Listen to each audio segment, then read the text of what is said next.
bir çıkasım geldi xumalarımdan, bir içesim geldi analarımdan, bir çıkasım geldi xumalarımdan.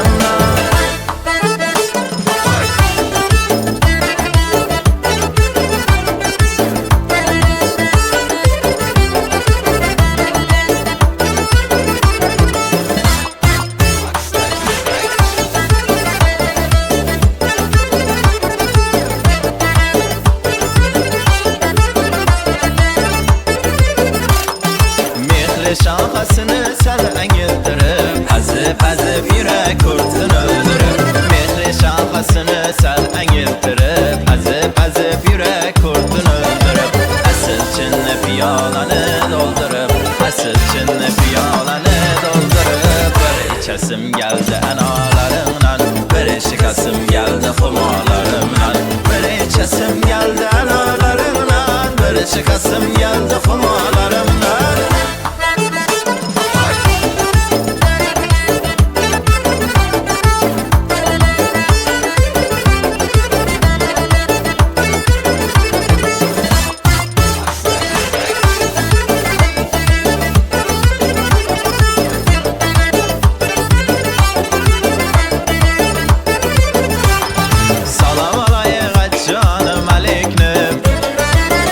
Kapımdaki tembellikni Salam alayım canım elikni Boşalt kapımdaki tembellikni Unçanı hoşlamin olmarikni Unçanı hoşlamin olmarikni Bir içesim geldi analarımdan, bir çıkasım geldi xumalarımdan, bir içesim geldi analarımdan, bir çıkasım geldi xumalarımdan.